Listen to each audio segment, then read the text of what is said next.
என் மகனே, நீ ஜபங்களை ஏன் மறுதளிக்கிறாய்? ஏன் நீ ஆமேன் ஜபத்தை வெறுக்கிறாய்? நீ செய்கிற ஜபம்தான் உன்னை காப்பாற்றும் என்பதை புரிந்து கொள். நீ பண்ற ஊழியமோ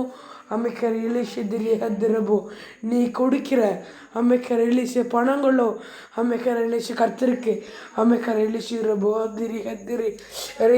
பிரியமானதுதான்.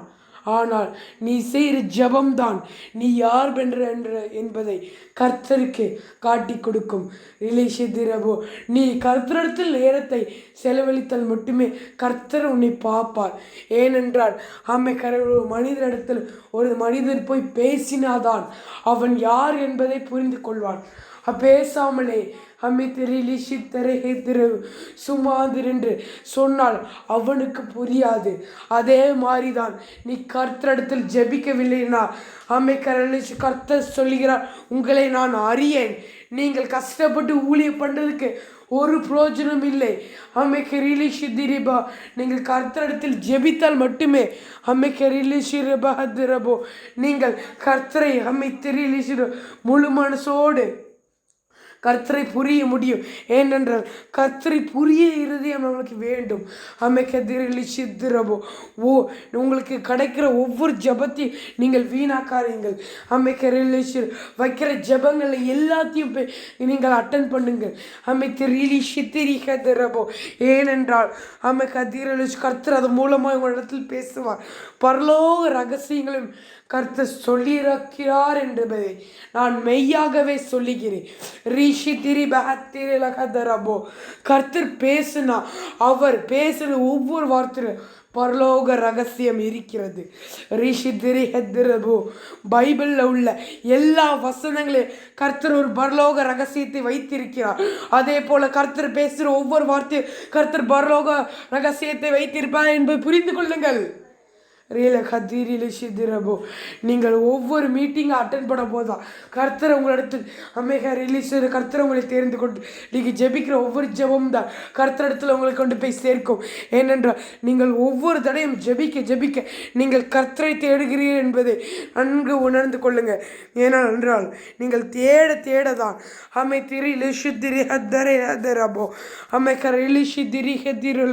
அவர் எவ்வளோ நல்லவர் என்பதை நீங்கள் உணர்ந்து கொள்வீர்கள். கர்த்தரை நன்கு நீங்கள் புரிந்து கொள்ள வேண்டும். ஏனென்றால் அவர் எப்படி இருப்பார், அவரை பற்றின சிந்தனைகள்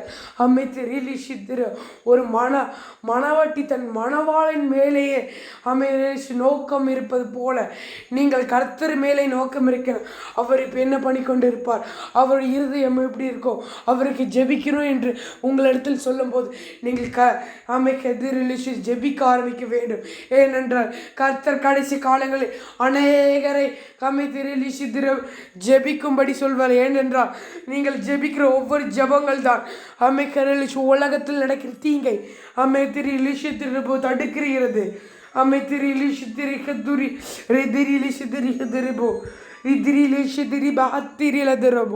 நீங்கள் ஜெபிக்கிற ஒவ்வொரு ஜபங்கள் மட்டுமே உங்களை காக்கும், உங்கள் வீட்டை காக்கும், உங்கள் ஆவணங்களை காக்கும்.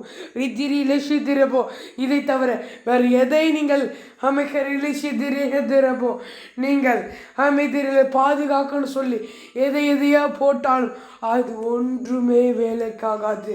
கர்த்தருடைய ஜபமே, கர்த்தருடைய அடைக்கலமே ஒரே வழி என்பதை கர்த்தர் மெய்யாகவே உங்களுக்கு சொல்லுகிறார்.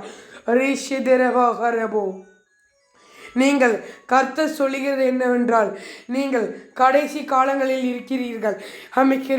வைக்கிற எல்லா ஜப கூடுகைக்கு நீங்கள் போங்கள் என்பதை மெய்யான தேவனாகி கர்த்தர் சொல்லுகிறார். நீங்கள் போக போகதான் கர்த்தர் யார் என்பதை நன்கு உணர்ந்து கொண்டு எது பாவம் எது பாவம் இல்லை, இதெல்லாம் செய்யலாமா இதெல்லாம் செய்யக்கூடாது என்பதை நீங்கள் புரிந்து கொள்வீர்கள். நீங்கள் அங்கே போய் ஜெபிக்க போது கர்த்தர் உங்களை பார்ப்பார். பார்ப்பார். ஆமே கதீரி லிஷிதிரபோ. நீங்கள் எந்த ஜபத்தை மிஸ் பண்ணாங்க, எதுக்கோசரம் நீங்கள் மிஸ்ஸே பண்ணாதீங்க. ஏனென்றால் ரீலிஷிதிரபோ ஒவ்வொரு ஜபங்களும் ஆமே கதீர லிஷிதிர ஒரு உயிர் போன்றதை என்பதை புரிந்து கொள்ளுங்கள். நீங்கள் ஒவ்வொரு ஜபங்கள் ஜபிக்கும் போது அது ஜபத்தின் வல்லமை. நீங்கள் எதற்கு ஜபித்தீங்களோ அதற்குள்ள அது கிரியை செய்வது. நீங்கள் ஒரு மனிதன் ரட்சிக்க வேண்டும் என்று ஜெபித்தால் இந்த உலகத்தில் ஏதாவது ஒரு மூலையில் ஒரு மனிதன் ரட்சிக்கப்படுவான். அதே போல நீங்கள் ஜெபிக்கிற ஒவ்வொரு ஜெபங்களுக்கு வல்லமை உண்டு. நீங்கள் ஜெபத்தை நிறுத்தாதீர்கள், ஜெபித்து கொண்டே இருங்கள். கர்த்தர் உங்களை பார்க்கிறார்.